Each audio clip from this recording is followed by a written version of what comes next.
İstanbul'un romantik simgesi Kız Kulesi.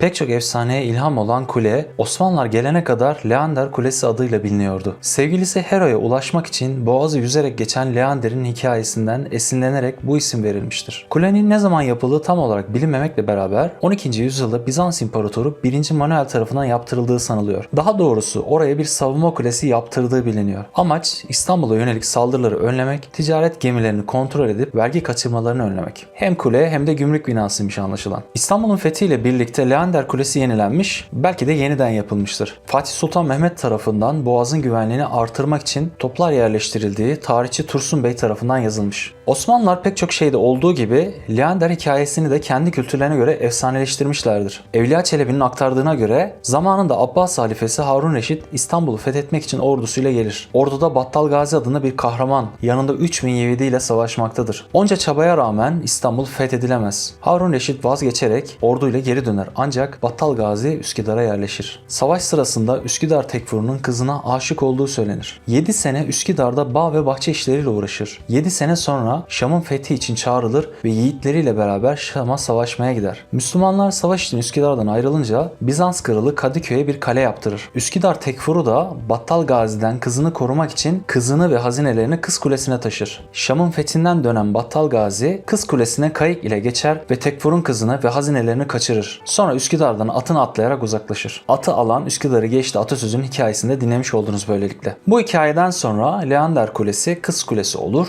Osmanlılar Kız Kulesi'ne Kuleyi Duhter'de demişlerdir. Bu arada Duhter Farsça kız demektir. Osmanlı Devleti büyüdükçe, devlet güçlendikçe Kız Kulesi'nin güvenlik için kullanma ihtiyacı ortadan kalkar. Ancak yine de kulenin içerisinde ufak bir askeri birlik bulundurulmuştur. Duvarlarındaki toplar zamanla bayram ve törenlerde kutlama atışı için kullanılmıştır. Yeni bir padişah tahta çıktığında, ordu sefere çıkarken, savaş kazanıldığında halka duyurmak için toplar ateşlenmiş. Yine önemli günlerde adet olan nevbet vurulması yani mehter çalınması İstanbul'un pek çok yeriyle beraber Kız Kulesi'nde de yapılmıştır. Bir süre sonra kulenin boğazdan geçen gemilere yön göstermesi için Kandil Kulesi eklenmiştir. Kız Kulesi bir deniz feneri olmuştur diyebiliriz. Tabi bunların yanında hapsetmek, gözaltına almak için de kullanılmıştır. Gözden düşenler, sürgün edilen bazı kişiler kuleye hapsedilmiştir. 19. yüzyılda yaşanan kolera salgınında Kız Kulesi karantina hastanesi olarak kullanılmış. Hastaların bir kısmı kulede tecrit altına alınmıştır. İlginç bir girişimi 1880 yılına ait bir gazete haberinden öğreniyoruz. Fransızca La Türkiye gazetesi bir İngiliz'in Kız Kulesi'ni kiralamak istediğini ve niyetinin bu Bizans anıtını restoranı ve kahvehanesi olan bir otele çevirmek olduğunu yazmış. Tabi bu girişimle ilgili bir sonuç alınamamış. Kız Kulesi zaman içerisinde pek çok tadilat geçirmiş. Elimizdeki şehir resimlerinden zaman içerisinde nasıl değiştiğini görebiliriz. Bizans zamanında gerilen zincir ile yıkılmış, İstanbul'un fethinden sonra tekrar yapılmış, 1719 yılında Fener'den çıkan yangın ile kule harap olmuş. Kule bugünkü görünümünü 1832 yılında yaptırılan tadilattan sonra almıştır. Kız Kulesi 1959 yılında silahlı kuvvetlere devredilmiş, deniz ve hava trafiğinin denetlenmesini sağlayan bir radar istasyonu olarak kullanılmıştır. Bir süre siyanür deposu olarak da kullanılmış, 2000 yılında yapılan ihaleyle restoran olarak hizmet vermeye başlar. Türkiye denildiğinde, İstanbul denildiğinde ilk akla gelen, efsanelere konu olan Kız Kulesi 2000 yılından beri bir restoran. Böylesi değerli bir kültür varlığının daha simgesel bir eser yapılmasını bekliyor insan. Bu konuyu her fırsatta dile getiren, her ortamda savunan kişi kuşkusuz ki Sunay'a yakındır. Kız Kulesi'nin 1995 yılında ihaleye çıkarılması ve 49 yıllığına kiralanmasına tepki göstermiş, Kız Kulesi'nin müze yapılmasını önermiş. Adına da Şiir Cumhuriyeti demiştir.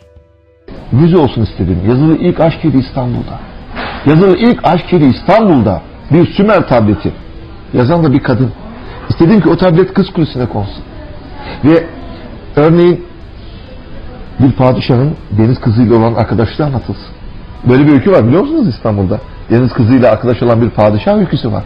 Onu orada anlatalım.